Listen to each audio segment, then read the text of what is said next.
பார்ந்த மாபெரும் கண்டன ஆர்ப்பாட்டத்தை ஒருங்கிணைத்து நெறிப்படுத்திக் கொண்டிருக்கிற ஒருங்கிணைந்த சென்னை மாவட்ட செயலாளர்கள்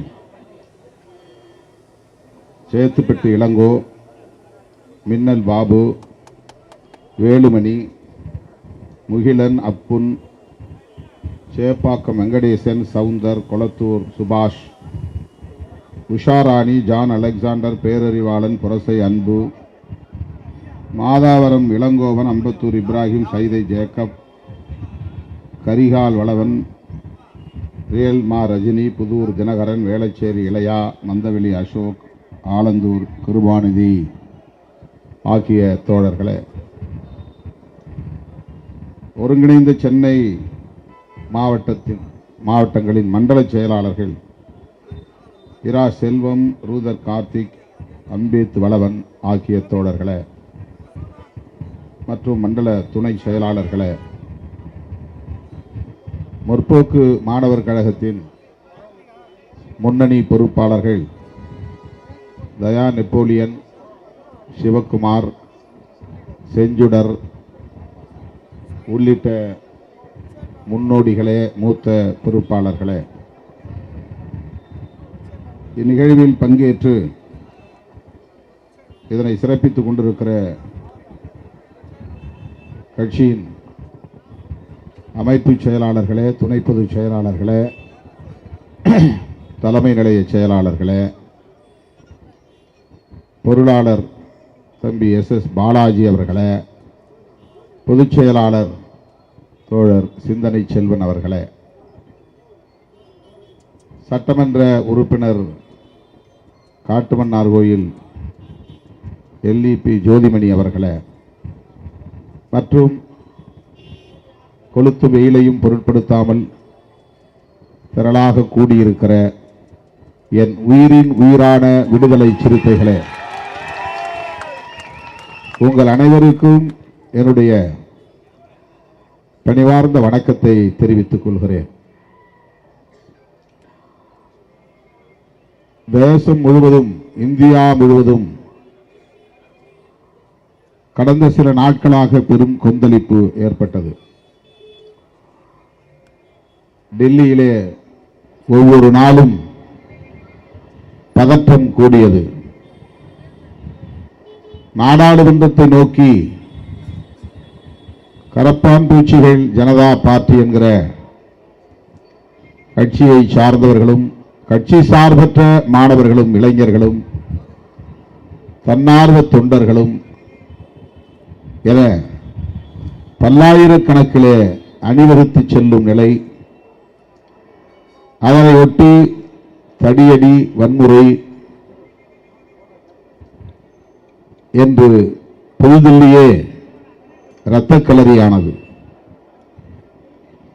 ஜூலை 20ஆம் நாள், ஜூன் மாதமே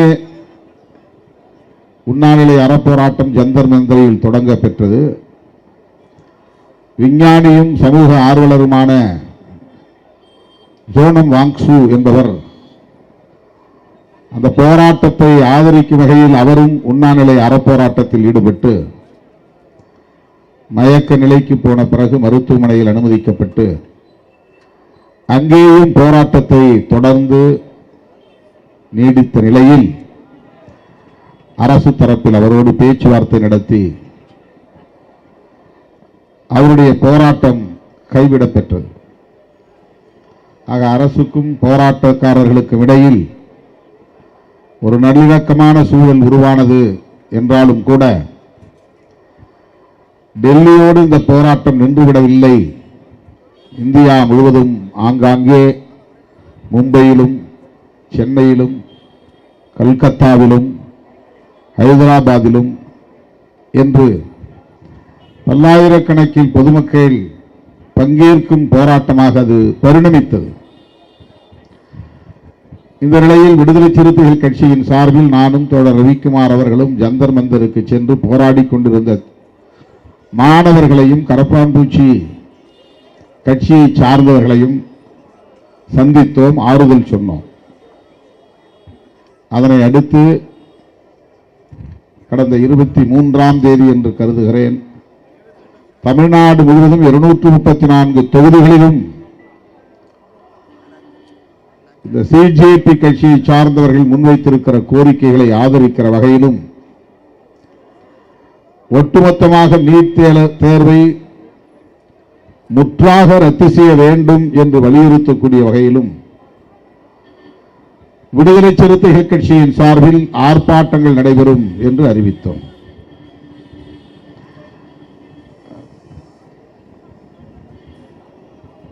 இந்த ஆர்ப்பாட்டங்களை வெற்றிகரமாக நீங்கள் ஒருங்கிணைப்பதற்கு ஏதுவாக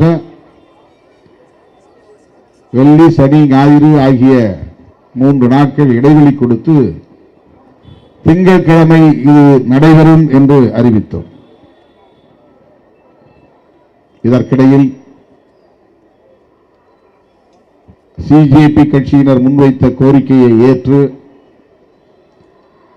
மனிதவள மேம்பாட்டுத்துறை அமைச்சர், அதாவது கல்வி அமைச்சர், ஒன்றிய அமைச்சர் தர்மேந்திர பிரதான் அவர்கள் பதவி விலகினார். இது இந்த மாணவர்களின் போராட்டத்திற்கு கிடைத்த மாபெரும் வெற்றி. பிஜேபிக்கு வீழ்ச்சிக்கான முதல் படி. பிஜேபி ஆட்சி இனி இந்தியாவில் இல்லை, அடுத்து அடுத்து அது பல வீழ்ச்சிகளை சந்திக்கும் என்பதற்கான ஒரு தொடக்க புள்ளி.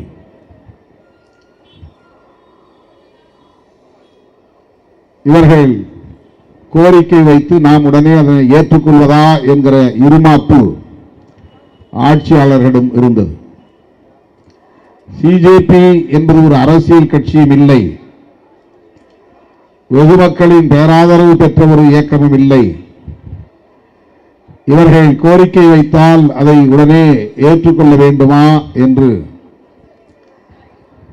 கர்வத்தோடு ஆட்சியாளர்கள் அணுகிய நிலையில் கட்சி சார்பற்றவர்கள் மெல்ல மெல்ல ஆயிரம், பல ஆயிரங்களாயின, பல ஆயிரங்கள், லட்சம் என அதிகரிக்க தொடங்கியது. அது டெல்லி மாநகரத்தின் சட்டம் ஒழுங்கு உள்துறை அமைச்சகத்தின் கட்டுப்பாட்டில் இல்லை, கரப்பான் பூச்சிகளின் கட்டுப்பாட்டில் என்று சொல்லத்தக்க வகையிலே நிலைமை கட்டுமீறியது. காங்கிரஸ் உள்ளிட்ட எதிர்க்கட்சிகள் தொடக்கத்தில் சற்று தயக்கம் காட்டினாலும் பிறகு மாணவர்களின் பின்னால் அல்லது கரப்பான் பூச்சிகளின் பின்னால் செல்ல வேண்டும் என்கிற நெருக்கடிக்கு ஆளாயின. ஒவ்வொரு அரசியல் கட்சியும் தம்முடைய செயல் திட்டங்களை கைவிட்டுவிட்டு சிஜேபி கட்சியினர் முன்வைத்த கோரிக்கைகளுக்கு ஆதரவாக பேச வேண்டிய இக்கட்டுக்கு ஆளானார்கள், அந்த நெருக்கடிக்கு உள்ளானார்கள். அதுதான் உண்மை.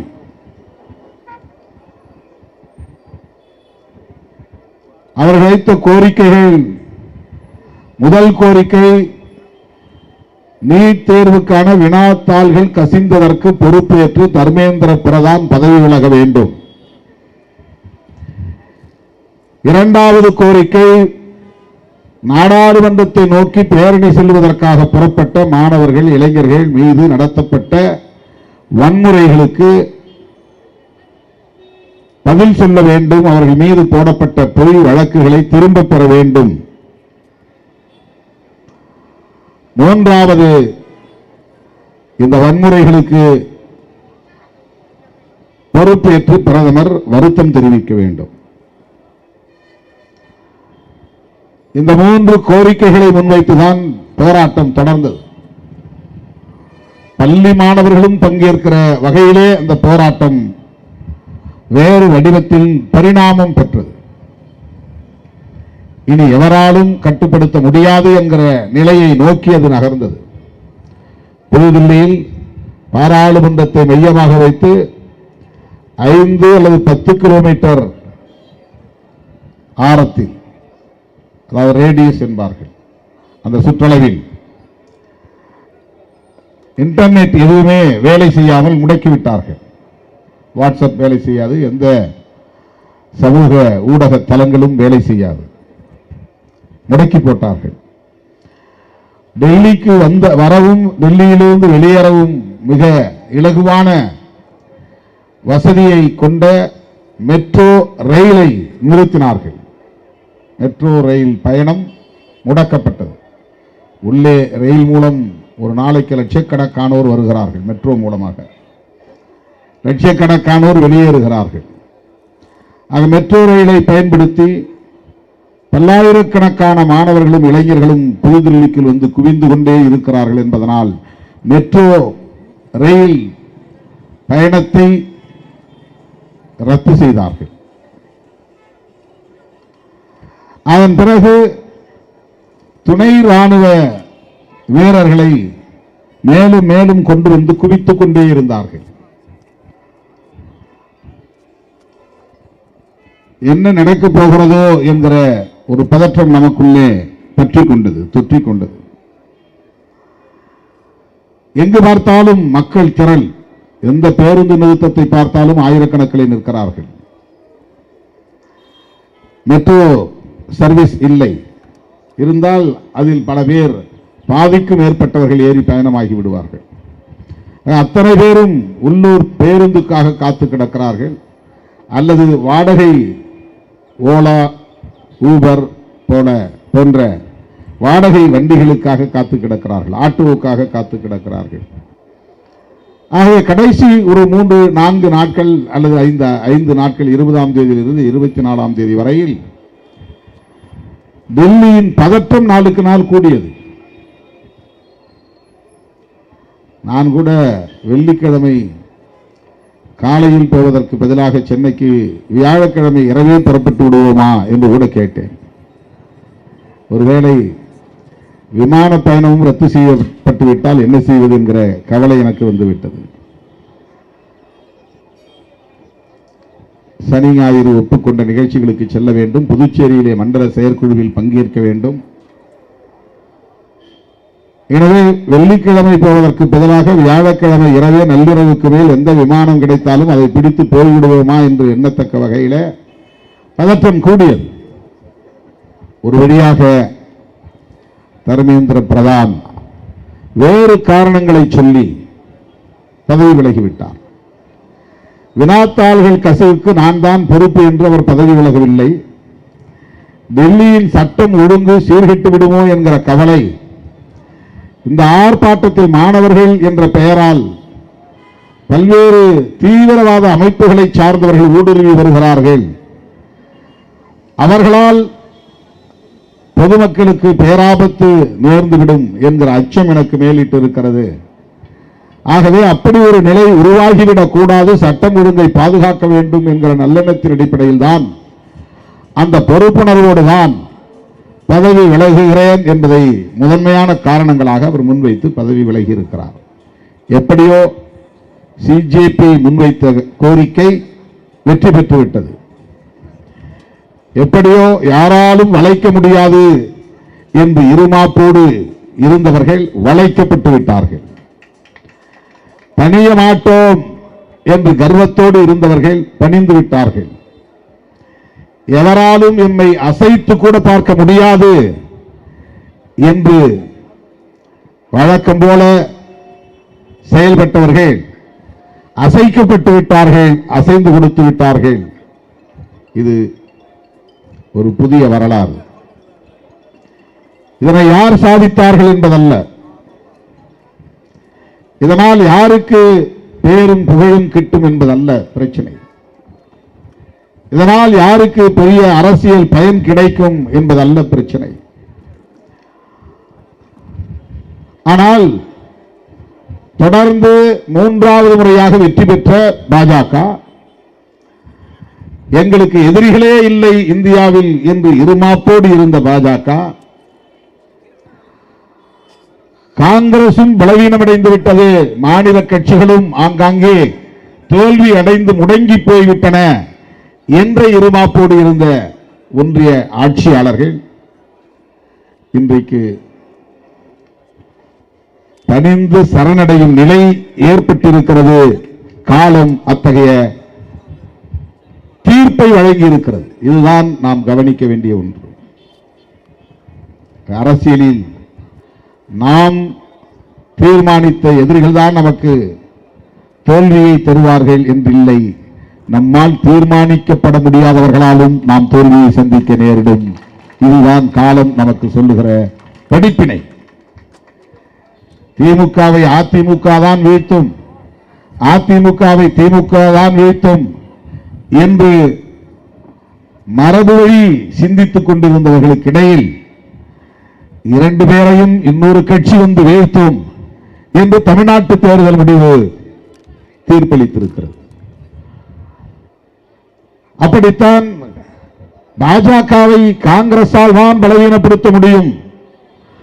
அந்த காங்கிரஸ் பாஜகவை பலவீனப்படுத்தக்கூடிய அளவுக்கு வலிமை பெற்றிருக்கவில்லை என்கிற இருமாப்போடு இருந்த பாஜகவினருக்கு நீ பிஜேபி என்றால் நான் சிஜேபி என்று ஒரு புதிய இயக்கம் உச்ச நீதிமன்ற தலைமை நீதிபதியின் தயவால் உருவாகி இருக்கிறது.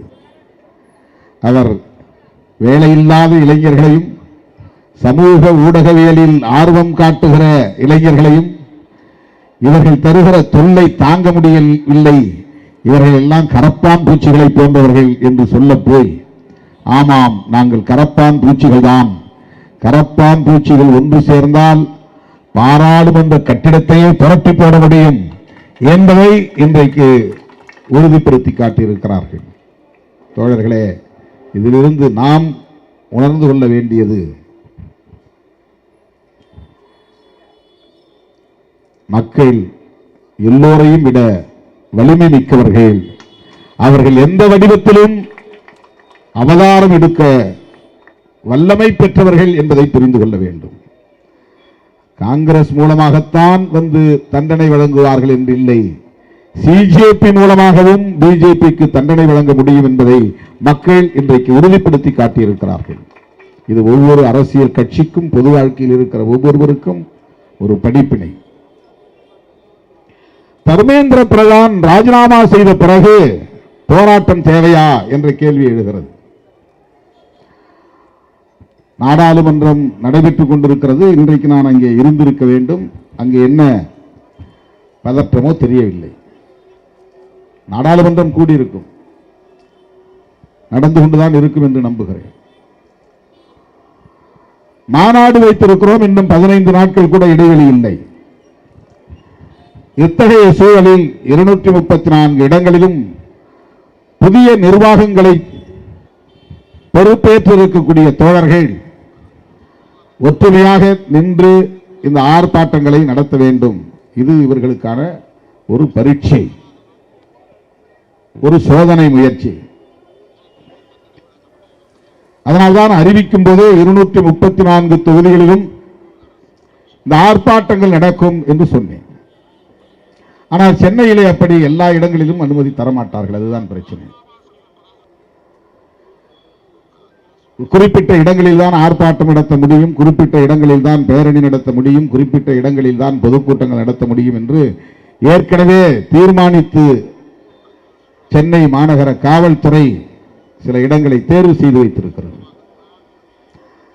ஆகவே சென்னை மாவட்ட தோழர்கள் கேட்டார்கள், அவர்களுக்கு மட்டும் ஒரு ரிலாக்ஸேஷன், நீங்க 22 தொகுதிகளிலும் நடத்த வேண்டாம், ஒரே இடத்தில் நடத்துங்கள், நான் வந்து பங்கேற்கிறேன் என்று சொல்லியிருந்தேன்.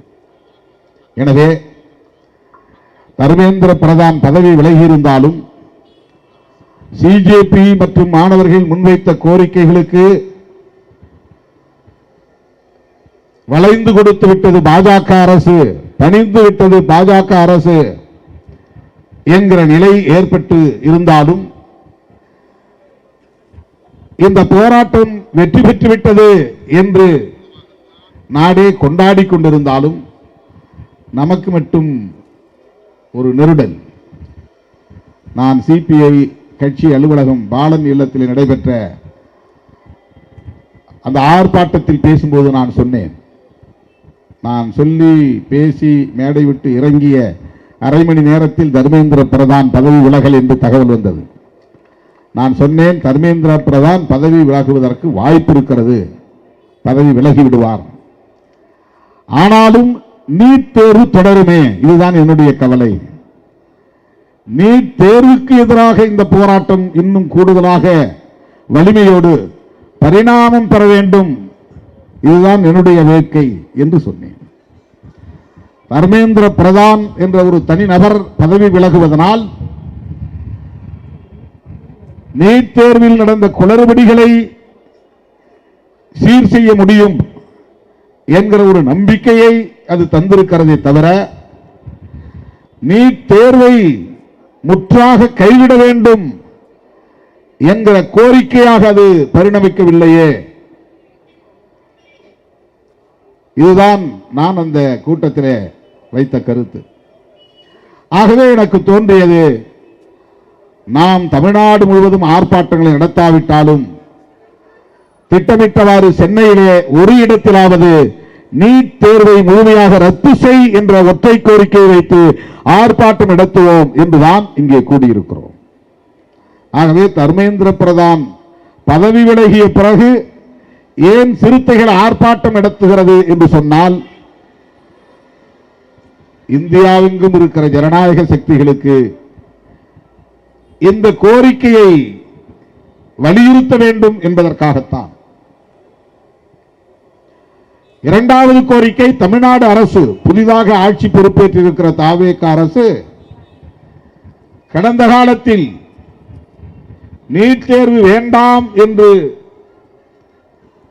திமுக ஆட்சியின் போது சட்ட மசோதா நிறைவேற்றப்பட்டு ஆளுநரின் ஒப்புதலுக்கு அனுப்பி வைக்கப்பட்டதை நாடு அறியும்.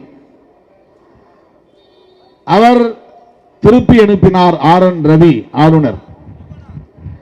மீண்டும் தமிழ்நாடு அரசு சட்ட மசோதாவை மறுபடியும் சட்டமன்றத்திலே நிறைவேற்றம் செய்து ஒப்புதலுக்கு திருப்பி அனுப்பியது. RN ரவி, நான் இதில் எந்த முடிவும் எடுக்க மாட்டேன், குடியரசுத் தலைவருக்கு அனுப்புகிறேன் என்று அனுப்பி வைத்தார். வழக்கம் போல குடியரசுத் தலைவர் கிடப்பிலே போட்டிருந்து பின்னர் இதை ஏற்க முடியாது, ஒப்புதல் அளிக்க முடியாது, இந்த சட்ட மசோதாவை நிராகரிக்கிறோம் என்று நிராகரித்து விட்டார்கள். அதனை எதிர்த்து தமிழ்நாடு அரசு உச்ச நீதிமன்றத்திலே வழக்கு தொடுத்திருக்கிறது. இந்த நிலையில் தமிழ்நாடு அரசுக்கு நாம் கூடுதலாக வைக்கிற இரண்டாவது கோரிக்கை, நீட் தேர்வை இந்தியா முழுவதும் ரத்து செய்யக்கூடிய அதிகாரம் தமிழ்நாடு அரசுக்கு இல்லை. அது இந்திய ஆட்சியாளர்களிடம் உள்ளது, ஒன்றிய ஆட்சியாளர்களிடம் உள்ளது. ஆகவே அந்த அரசுக்கு நாம் வைக்கிற கோரிக்கை ஒற்றை கோரிக்கை, இந்தியா முழுவதும் நீட் தேர்வு கூடாது என்பதுதான். தமிழ்நாடு அரசுக்கு நாம் வைக்கிற கோரிக்கை,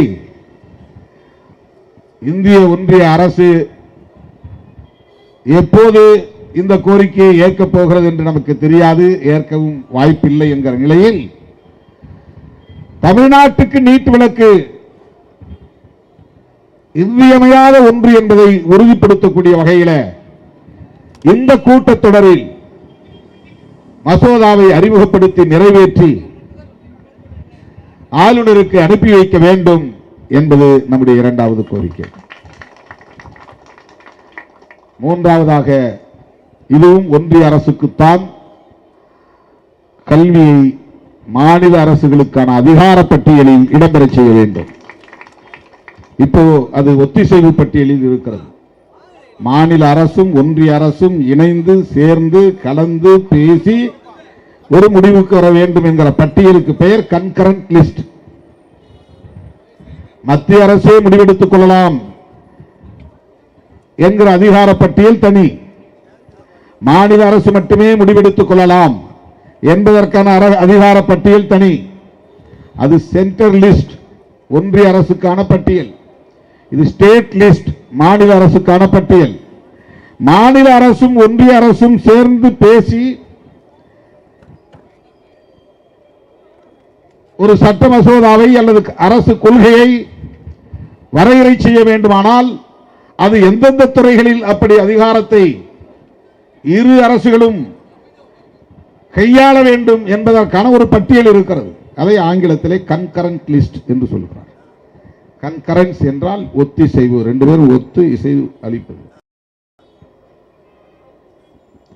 ஆகவே மிசா காலத்திலே இந்திரா காந்தி அம்மையார் நெருக்கடிகளை பிரகடனம் செய்த காலத்திலே சில துறைகளை அவர் மாநில அரசு அதிகார பட்டியலில் இருந்து எடுத்து, கல்வி ஏற்கனவே ஸ்டேட் லிஸ்டில் இருந்தது, அதை எடுத்து கன்கரண்ட் லிஸ்டிலே இணைத்து விட்டார். பிறகு சில துறைகளை மீண்டும் மாநில பட்டியலுக்கு கொண்டு வந்து விட்டார்கள். ஆனால் கல்வி மட்டும் இன்னும் கன்கரண்ட் லிஸ்டிலேயே இருக்கிறது. அதனால்தான் மாநில அரசுகளின் ஆலோசனையை கேட்காமல், இசைவை பெறாமல் இந்திய ஒன்றிய அரசே நீட் தேர்வை அறிமுகப்படுத்தி இருக்கிறது.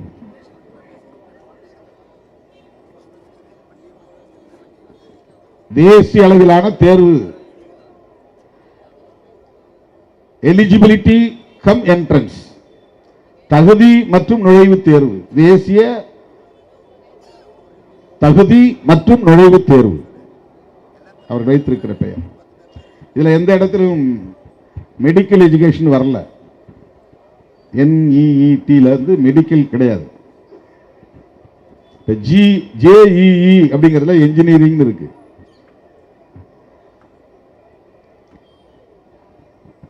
ஆனால் மருத்துவ கல்விக்கான தேர்வு என்று அறிவித்து இந்த தேர்வை நடத்துவதற்கென்று ஒரு ஏஜென்சியை உருவாக்கி இருக்கிறார்கள். நேஷனல் டெஸ்டிங் ஏஜென்சி, தேசிய தேர்வு முகாமை.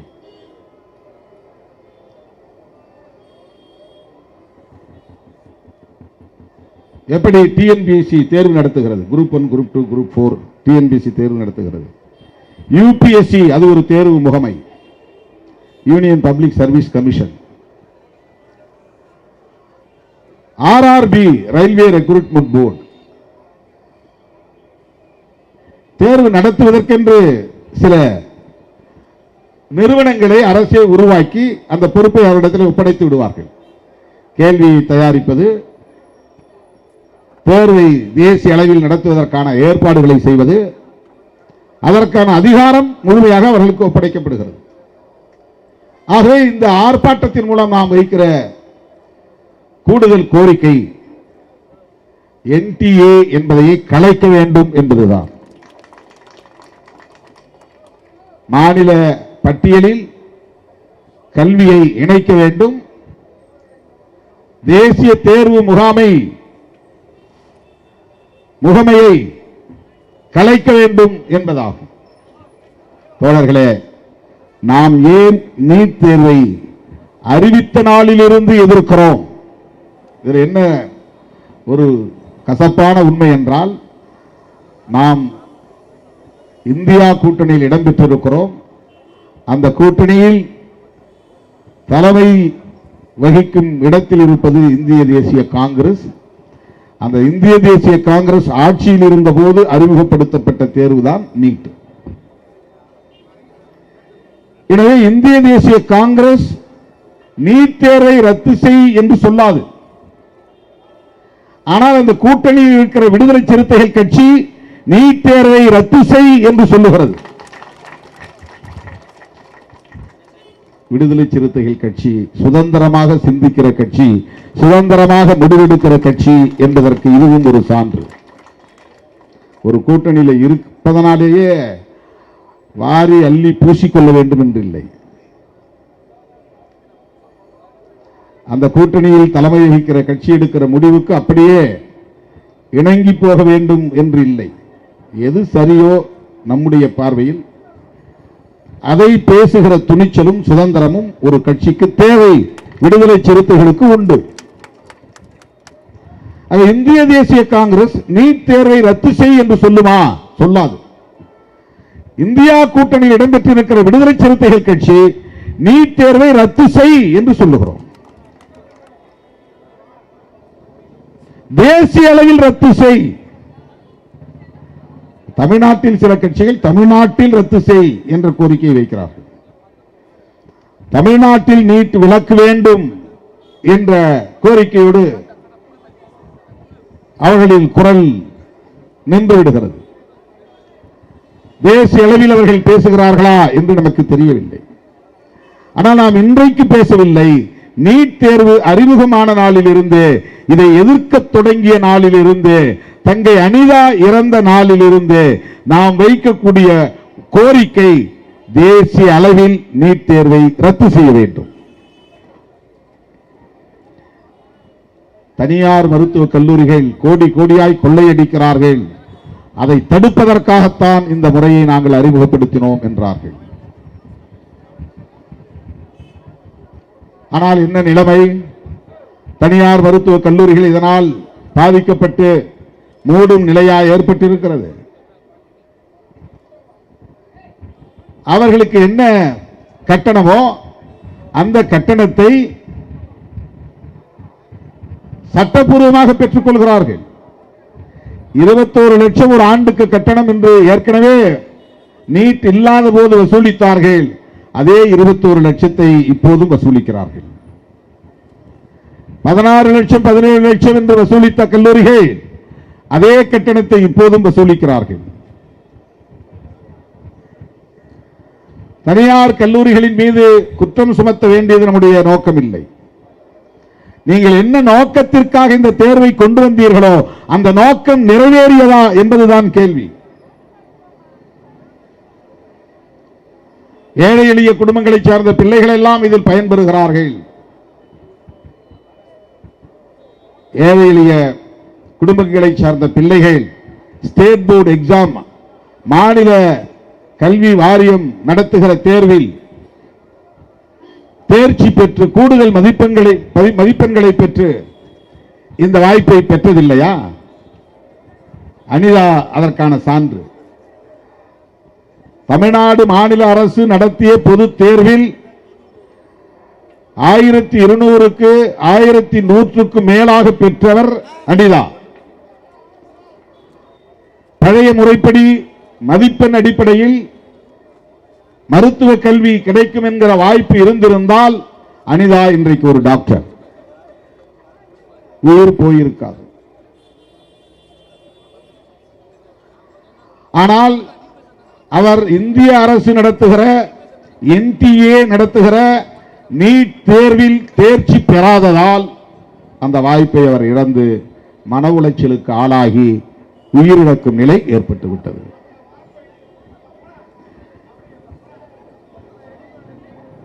அப்படி அந்த தேர்விலே தேர்ச்சி பெறுகிறவர்கள் யாராக இருக்கிறார்கள் என்றால் CBSE என்கிற சென்ட்ரல் போர்டு ஸ்கூல் எஜுகேஷன், அந்த பாடத்திட்டத்தின்படி கேள்விகள் எழுப்பப்படுகின்றன, தயாரிக்கப்படுகின்றன. NCERT பாடத்திட்டத்தின்படி கேள்விகள் தயாரிக்கப்படுகின்றன. ஸ்டேட் போர்டு ஒவ்வொரு மாநிலத்திலும் வெவ்வேறு மாதிரி பாடத்திட்டங்கள், கேள்விகள். தமிழ்நாடு மாநில அரசு CBSE பாடத்திட்டத்தை வைத்திருக்கவில்லை. சமச்சீர் கல்வி. தமிழ்நாட்டில் உள்ள எல்லா மாநில அரசு கட்டுப்பாட்டில் உள்ள எல்லா பள்ளிகளிலும் ஒரே மாதிரியான கல்வி திட்டம், பாடத்திட்டம். அதற்கு ஏற்ப இந்த கேள்விகள் அமையப்பட்டிருக்கின்றன என்றால் இல்லை. ஆகவேதான் மாநில கல்வி திட்டத்தின் கீழ் படிக்கிற மாணவர்கள் அந்த தேர்வில் திணறுகிறார்கள், மூச்சு முட்டுகிறார்கள், போராடுகிறார்கள், மன அழுத்தத்திற்கு ஆளாகிறார்கள், உளவியல் பாதிப்புக்கு ஆளாகிறார்கள், தற்கொலை செய்து கொள்ளும் நிலைக்கு ஆளாகிறார்கள்.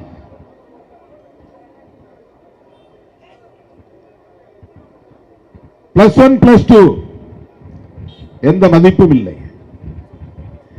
10ஆம் வகுப்பு தேர்ச்சி பெற்ற மாணவர்கள் நேரடியாக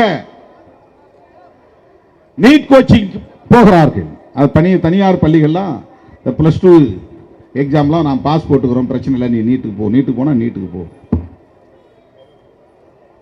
இந்த சிலபஸை படிக்க வேண்டிய தேவையில்லை. Multiple choice question model MCQ அதற்கேற்ப 10 தேர்வுகளில் நடந்த வினாத்தாள்களை எல்லாம் திரட்டி வைத்துக் கொண்டு அதற்கு எப்படி விடையளிப்பது என்கிற பயிற்சியை பள்ளிகளில் தர முடியாது, தனியார் நிறுவனங்கள் தருகின்றன. கோச்சிங் சென்டர்ஸ் 2 லட்சத்திலிருந்து 5 லட்சம் வரையில் வசூலிப்பதாக சொல்லுகிறார்கள். ஏழை எளிய குடும்பங்களை சார்ந்த பிள்ளைகள் எப்படி லட்சக்கணக்கிலே பணம் செலுத்தி கட்டணம் செலுத்தி தனியார் பயிற்சி நிறுவனங்களில் சேர முடியும்? ஸ்டேட் போர்டு படிக்கிற மாணவர்கள் எப்படி சிபிஎஸ்இ பாடத்திட்டத்திற்கு ஏற்ப தங்களை தகவமைத்துக் கொள்ள முடியும்? அந்த தேர்வு வருகிற வரையில் ஒரு நாளைக்கு 18 மணி நேரம் அல்லது 20 மணி நேரம் இந்த தயாரிப்பிலேயே இருக்க வேண்டும் என்பது எப்படி சாத்தியமாகும்? இது எவ்வளவு பெரிய நெருக்கடி! இதையெல்லாம் ஆட்சியாளர்கள் உணர முடியாதா? தெரியும். இப்படி தனியார் நிறுவனங்களில் பயிற்சி பெறக்கூடிய மாணவர்கள் அதிலும் போராடுகிற நிலையில்தான் எல்லா தளங்களிலும் எல்லா துறைகளிலும் இருக்கிற மோசடி கும்பல், மாஃபியா கும்பல் இந்த துறையிலும் தலையெடுத்து வினாத்தாள்களை கசிய விட்டிருக்கிறார்கள். இந்த 1-2 ஆண்டுகளில் நீட் உட்பட பல தேர்வு முகமைகள் நடத்திய தேர்வுகளில் 152 முறை லீக் ஆகியிருக்கிறது. இதெல்லாம் அதிகாரிகளின் ஒத்துழைப்பு இல்லாமல் நடக்க முடியுமா? வெறும் பணியாளர்கள் மட்டும் செய்கிற வேலையா? வெளியே இருக்கிற மாஃபியா கும்பல் மட்டும் செய்கிற வேலையா இது? அதிகாரிகளின் ஒத்துழைப்போடு நடக்கிறது என்று சொன்னால் அந்த அதிகாரிகள் யாருடைய கட்டுப்பாட்டிலே இருக்கக்கூடியவர்கள்? அமைச்சர்களின் கட்டுப்பாட்டில் இருக்கக்கூடியவர்கள். ஒரு அதிகாரி தவறு செய்கிறார் என்றால் அமைச்சருக்கு தெரியாமல் சில மாதங்கள் இருக்கலாம், ஆனால் வருடக்கணக்கில் அப்படி இருக்க முடியுமா?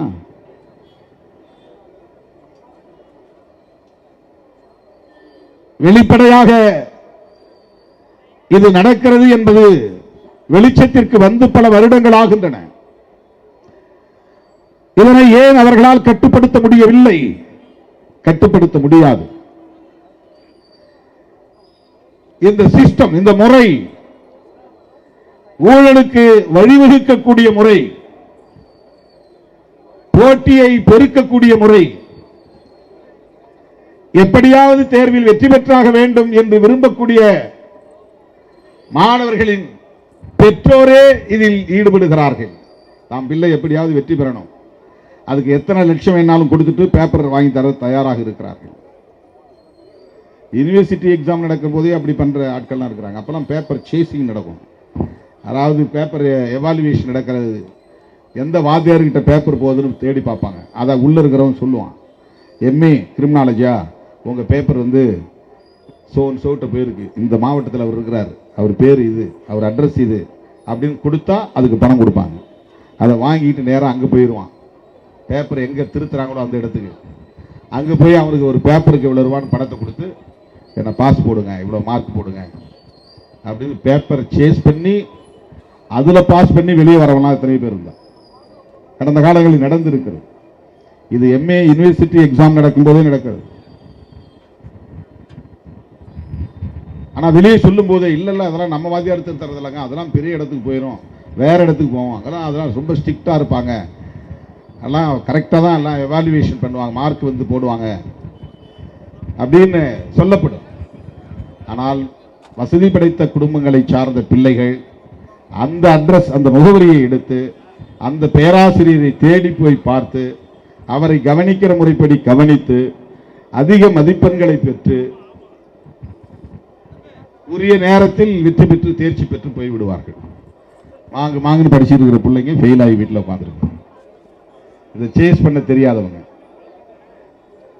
நேர்மையா படிச்சு பிட்டடிக்காம எழுதி பாஸ் பண்ற பிள்ளைங்களுடைய நிலை ரொம்ப கவலைக்கிடமா இருக்கும். அவன் பாஸ் பண்ணி சேஸ் பண்ணி பாஸ் பண்ணி போனவன் டக்கு டக்குன்னு வேலைக்கு போயிருப்பான், பெரிய படிப்புக்கு போயிருப்பான், இவன் பின்னால கிடப்பான். இன்னும் அரியர்ஸ் முடிக்கலப்பா, இப்போ இந்த பேப்பரே 2வது அட்டெம்ப்ட் 3வது அட்டெம்ப்ட், எப்போ தான் முடிக்க போற? முடிச்சிருவோம். 10 பேப்பர் பாஸ் பண்ணிட்டு வெளியே வர்றதுக்கு 3 வருஷம் 4 வருஷம். யூனிவர்சிட்டியிலேயே சாதாரணமான கேள்வித்தாள்களிலேயே இவ்வளவு பெரிய போராட்டம். ஆனால் இந்த NTA நடத்துகிற தேர்வில் நீட் எக்ஸாம், இந்த மருத்துவ கல்விக்கான நுழைவுத் தேர்வில் இவர்கள் மல்டிபிள் சாய்ஸ், ஒரு கொஸ்டினை கேட்டு 4 ஆன்சர் கொடுத்துருவாங்க. 4 ஆன்சர்ல ஒரு ஆன்சரை நீ டிக் பண்ணணும். 180 கேள்வி.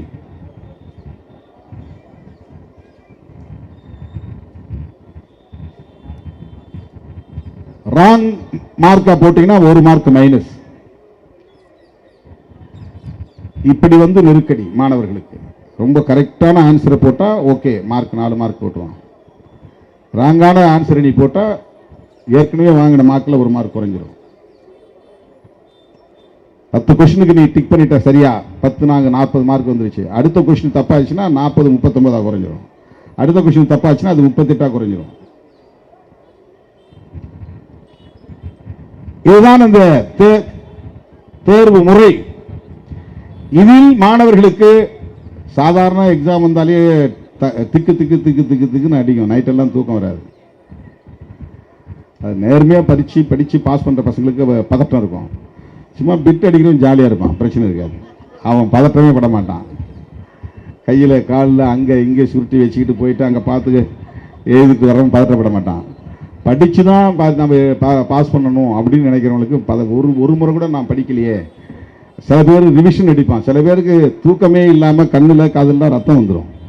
என்னையா பண்ண, நான் விடிய விடிய படித்தேன், மயக்கம் போட்டு பரீட்சை முன்னாடியே மயக்கம் போட்டு விழுந்தவங்களாம் இருக்கிறாங்க. என் கூட படித்தவங்கலாம் சாப்பிட மாட்டாங்க, காலையில் டிஃபன் சாப்பிட மாட்டாங்க. அங்கே போய் எக்ஸாம் ஹால்லேயே மயக்கம் போட்டு விடுறவங்களாம் இருக்கு. எழுதிட்டு இருக்கும்போதே மயக்கம் போட்டுருவாங்க. அப்படி கஷ்டப்பட்டு படிக்கிறது. சாதாரணமான யூனிவர்சிட்டி எக்ஸாமிலேயே சிலபஸில் கேட்குற கேள்விக்கு இவ்வளவு பதற்றம் மாணவர்களுக்கு வரும் என்பது நாம் அறிந்த ஒரு உண்மை. இப்போ நீ வைக்கிற நீட் வந்து ஏற்கனவே அதை பற்றி ஒரு பெரிய பூதாகரத்தை வேற உருவாக்கிட்டாங்க. இப்படி அப்படி என்று ஆங்காங்கே எல்லா நகர்ப்புறங்களிலும் நீட் கோச்சிங் சென்டர்.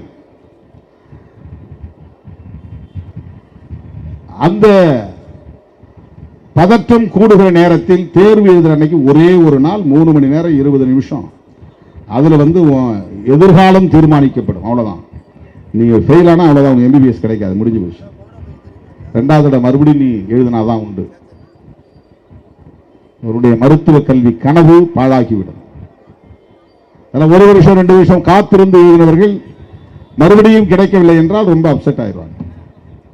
இப்போ வீட்டில் இருக்கிறவன் அப்பா அம்மா எல்லாம் திட்டுவான். ஒன்னால நான் அதை வித்து இதை வித்து கோச்சிங்க்கு பணம் கட்டினேன், நீ ஒண்ணுமே படிக்கல, நீ அங்க பார்த்துட்டு இருந்த இங்க பார்த்துட்டு இருந்த செல்போனை நோண்டிக்கிட்டு இருந்த, அதனால தான் நீ தேர்ச்சி அடையவில்லை அப்படின்னு திட்டும்போது தான் அது புறவோக் ஆகிறது, தற்கொலைக்கு தூண்டுகிற நிலை.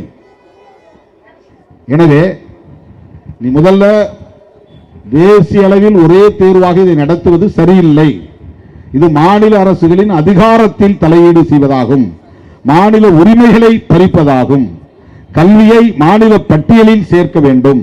மாநில அரசுகளுக்கு தேர்வு நடத்துகிற சுதந்திரத்தை, உரிமையை, அதிகாரத்தை வழங்க வேண்டும். இதுதான் நம்முடைய நிலைப்பாடு. ஸ்டேட் போர்டு இருக்குன்னு தெரிஞ்ச பிறகும் நீங்க CBSE தான் கேள்வித்தாளை தயாரிப்போங்கிறது எவ்வளவு பெரிய அயோக்கியத்தனம் இது. அப்போ இருக்கக்கூடிய எல்லா கல்வி நிறுவனங்களையும் மத்திய அரசுடைய பாடத்திட்டத்திற்கு கீழே அது மாற்ற வேண்டும் என்பதுதான் இது பொருள். ஸ்டேட் போர்டே இருக்கக்கூடாது, எல்லாம் CBSEக்கு மாறுங்க. நீ நீட்ல பாஸ் பண்ண வேண்டியதா இருந்தாலும், இந்த JEE தேர்வில் வெற்றி பெறுவதாக இருந்தாலும், வேறு எந்த தேசிய அளவிலான தேர்விலே பங்கு பெறுவதாக இருந்தாலும் CBSE பாடத்திட்டம் தான் படித்தாக வேண்டும் என்கிற கட்டாயத்தை அவர்கள் திணிக்கிறார்கள். மாநில கல்வி திட்டத்திற்கு எந்த மதிப்பும் இல்லை, 11ஆம் வகுப்பு மதிப்பெண்களுக்கு எந்த மதிப்பும் இல்லை, 12ஆம் வகுப்பு பாடத்தை தேர்வு எழுதி பெறுகிற மதிப்பெண்களுக்கு எந்த மதிப்பும் இல்லை. எவ்வளவு பெரிய நெருக்கடிகள் பாருங்கள். ஆகவேதான் இந்த தேசிய தேர்வே கூடாது, நீட் தேர்வே கூடாது என்று விடுதலை சிறுத்தைகள் கட்சி வலியுறுத்துகிறது. எல்லா கட்சிகளும் இந்த கோரிக்கையை எழுப்ப வேண்டும் என்று வேண்டுகோள் விடுக்கிறது. இப்ப சிஜேபி காரங்க இந்த ஆங்கிள் பார்க்கல. அவங்க பேப்பர் கொஸ்டின் லீக் ஆயிருச்சுல, இப்ப தர்மேந்திர பிரதான் பொறுப்பு, அவரை நீக்குங்க அல்லது அவர் விலகட்டும். இப்ப பிரகலாத் ஜோஷி வந்திருக்கிறார், அவர் பாவம் என்ன, இப்ப அவர் நினைச்சாலும் வந்து பேப்பர் போட்டு கட்டி நிறுத்த முடியாது, கயிறு போட்டு கட்டி நிறுத்த முடியாது. ஒரு டேப்ல தண்ணி அங்கங்க ஒழுகுதுன்னு சொன்னா எங்கெங்க ஓட்டையாயிருக்குன்னு தண்ணியை திறந்து விட்டா தெரிஞ்சிடும், அங்கங்க வச்சு அடைச்சிடலாம், ஏதாவது பேஸ்ட்டை போட்டு ஒட்டி அடைச்சிடலாம். இல்லைன்னா அந்த பைப்பையே புது பைப்பா மாத்தலாம், தண்ணி ஒழுகாது. ஆனால் ஒரு அமைச்சரை மாற்றுவதனால் இந்த சிஸ்டத்தில் உள்ள குளறுபடிகள், குறைபாடுகள், ஊழல் முறைகேடுகள் உடனே நிறுத்த முடியுமா என்றால் முடியாது. அப்படி இருந்தா எப்பவே லஞ்சத்தை ஒழிச்சிருக்க முடியும், ஊழலை ஒழிச்சிருக்க முடியும். மதுவிலக்கு சட்டம் கொண்டு வந்தால் மதுவிலக்கை நடைமுறைப்படுத்த முடியுமா என்றால் முடியல. ஏன்னா கள்ளச்சாராயம் காய்ச்சறவன் வெளியே வந்துடுறான். கள்ளச்சாராய கும்பலை ஒடுக்க முடியுதான்னா முடியல.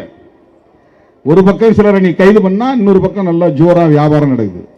இவனை கைது பண்றான், போலீஸ் அடிக்கிறான், அவனை குண்டாஸ்ல போடுறாங்க, அவனுக்கு தெரியுது. ஆனாலும் அந்த தப்பை அவன் செய்யறான். இன்னும் குண்டாஸ் தானே போனா 2 மாசத்துல உடைச்சிட்டு வந்தலான்னு அவனுக்கு தெரியுது. நீ என்ன சட்டம் போட்டாலும் அந்த சட்டத்தை உடைக்க முடியும், அந்த சட்டத்திலிருந்து அவனால் மீண்டு வந்துவிட முடியும் என்கிற நிலை இருக்கிற போது திரும்ப திரும்ப அந்த குற்றங்கள் நடைபெற்றுக் கொண்டேதான் இருக்கும். தர்மேந்திர பிரதானை மாற்றுவது என்பதை விட நீட் தேர்வை ரத்து செய் என்பதுதான் எங்களுடைய கோரிக்கை. அதுவே கூடாது. அப்ப மெடிக்கல் எக்ஸாமினேஷன் வைக்கணுமா வேண்டாமா அது மாநில அரசு முடிவு செய்யட்டும், ஸ்டேட் போர்டு முடிவு பண்ணட்டும். ஏற்கனவே இது போல என்ட்ரன்ஸ் எக்ஸாமினேஷன் இருந்திருக்கு. அப்பெல்லாம் யாரும் வந்து இந்த மாதிரி சூசைட் பண்ணிக்கல. மருத்துவ கல்விக்கு நுழைவுத் தேர்வு இருந்தது. எக்ஸாமினேஷன்ல +2 மார்க் அல்லது SSLC மார்க், அப்புறம் ஒரு ஓரல் இன்டர்வியூ இருக்கும், வாய்மொழி தேர்வு, நேர்முக தேர்வு. மதிப்பெண்கள் அதிகம் பெற்றவர்களை இன்டர்வியூக்கு அழைப்பாங்க, இன்டர்வியூல கேட்பாங்க. நான் கூட MBBS படிக்கிறதுக்காக விண்ணப்பம் செஞ்சேன். Stanley medical college, MMSC, Thanjavur medical college, இந்த 3 காலேஜில் வாங்கி விண்ணப்பம் போட்டிருந்தேன். எந்த கல்லூரியிலிருந்து எனக்கு கார்டு வரல, ஏன்னா நான் வாங்கினது சராசரி மதிப்பெண் தான். இப்போ டிஸ்டிங்ஷன் நான் 60% தான் வாங்கியிருந்தேன். SSLCல அப்போ 301 மார்க், 5 சப்ஜெக்ட், 5க்கு 301னா 60 மார்க், கரெக்டா 60 மார்க் சராசரி மார்க். அந்த மார்க்கு அப்ப யாரும் இன்டர்வியூ கார்டு எனக்கு அழைக்கல. தஞ்சாவூர்ல இருந்து வரல, MMCல இருந்து வரல, ஸ்டான்லில இருந்து வரல. அதிக மதிப்பெண்கள் இருந்திருந்தால் ஒரு 70, 75, அதுவும் குறிப்பா சயின்ஸ் SSLCல பாட்டனி, ஜுவாலஜி, அது 2 தான். இப்பதான் பயாலஜின்னு சொல்றாங்க. அப்ப அது தனித்தனியே தாவரவியல், விலங்கியல் இருக்கும், கெமிஸ்ட்ரி இருக்கும், வேதியியல், இந்த 3 தான். இதுல எவ்வளவு மதிப்பெண்கள் எடுத்திருக்காங்கன்னு பார்ப்பாங்க இந்த 3 சப்ஜெக்ட்ல. இப்ப பிசிக்ஸ் எல்லாம் சேர்க்கிறாங்க. அப்ப அதுல பிசிக்ஸ் எல்லாம் கிடையாது, கெமிஸ்ட்ரி தான். Chemistry, botany, zoology, old SSLC. அதான் நான் 11வது படிச்ச காலத்துல. அதுக்கப்புறம் +2 வந்த பிறகு பயாலஜி வந்துருச்சு, அது வேற. அந்த மதிப்பெண்கள் அடிப்படையில் மாணவர்கள் தேர்வு செய்யப்பட்டு நேர்முக தேர்வுக்கு அழைக்கப்படுவார்கள். அந்த நேர்முக தேர்வில் 5 பேர் உட்கார்ந்துருப்பாங்க. அதுல சில இன்ஃப்ளூயன்ஸ் எல்லாம் நடக்கும். எப்படியாவது மாணவர்கள் அதில் தேர்ச்சி பெறக்கூடியவர்களும் இருக்கிறார்கள். நல்ல மதிப்பெண் இருக்கிற போது தவிர்க்க முடியாது. சாதாரணமாக நம்ம மாதிரியான குடும்பங்கள் இருந்தவங்களே எவ்வளவு பேர் MBBS போயிருக்கிறாங்க அப்போ அந்த காலத்தில். ஆகவே மாநில அரசுக்கு அந்த அதிகாரத்தை வழங்க வேண்டும். நீட் தேர்வை ரத்து செய்கிற அதே வேளையில் நாம் வைக்கிற அடுத்த கோரிக்கை, கல்வி தொடர்பான அதிகாரத்தை மாநில பட்டியலில் இணைக்க வேண்டும். ஒரு இடைக்கால ஏற்பாடாக மாநில அரசு நீட் விலக்கு சட்டத்தை மீண்டும் சட்டமன்றத்தில் மசோதாவை அறிமுகப்படுத்தி நிறைவேற்ற வேண்டும். இதுதான் விடுதலை சிறுத்தைகள் கட்சி முன்வைப்பது. தேசிய அளவில் பிற மாநிலங்களில் தமிழ்நாட்டில் நீட்டு விலக்கு கோருவது போல் எந்த மாநிலத்திலும் மாநில அரசு நீட்டு விலக்கு கோரவில்லை. கேரளாவிலோ, கர்நாடகாவிலோ, ஆந்திராவிலோ, தெலுங்கானாவிலோ, மகாராஷ்டிராவிலோ எந்த மாநிலத்திலும் நீட் தேர்வு கூடாது என்று தமிழ்நாடு அரசை போல நீட் விலக்கு சட்டம் கொண்டு வரவில்லை. இந்த விழிப்புணர்வு பிற மாநிலங்களிலும் வர வேண்டும். நீட் விலக்கு கூடாது என்பது அந்த மாதிரி தான். இப்ப மாநாட்டில் நம்ம என்ன தீர்மானம் வைக்கிறோம்னா, தமிழ் தேசிய இனம் தேசிய இன உரிமைகளை கோருவது போல் ஒவ்வொரு மாநிலத்திலும் வாழக்கூடிய அந்தந்த மொழிவழி தேசிய இனங்கள் அவர்களுக்கான தேசிய இன உரிமையை கோர வேண்டும். இதான் நாம் வைக்கிற அரசியல். தேசிய இன உரிமையின் மூலம் தமிழ் தேசியத்தை வளர்த்தெடுப்போம். விடுதலை சிறுத்தைகளின் முழக்கம். இதை நான் 1990 எழுதின முழக்கம் இது. தேசிய இன உரிமைகளின் மூலம் தமிழ் தேசியத்தை வளர்த்தெடுப்போம். தனித்தமிழ்நாடு கோருவது என்பது ஒரு தமிழ் தேசியம், தனி ஈழம் பெறுவது என்பது தமிழ் தேசியம்தான். இங்கே இந்திய அரசமைப்பு சட்டத்திற்கு உட்பட்டு தனிநாடு கோரிக்கை வைக்காமல் சுதந்திரமாக இயங்குகிற மாநில சுயாட்சியை தர வேண்டும். அதுதான் தேசிய இன உரிமை. ஒவ்வொரு மாநிலமும் அப்படி தங்களுக்கான தேசிய இன உரிமைகளை கோர வேண்டும்.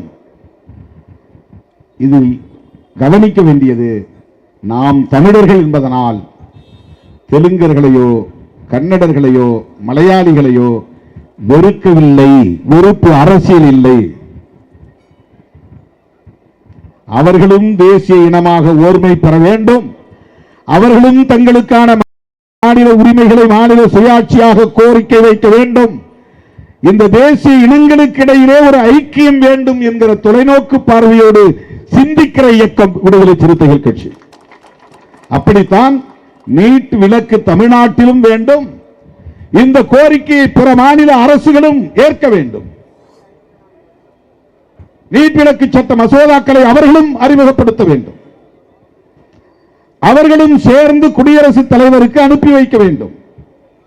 அல்லது இந்திய ஒன்றிய அரசால் நியமிக்கப்படுகிற ஆளுநர்களுக்கு அழுத்தம் கொடுக்க வேண்டும்.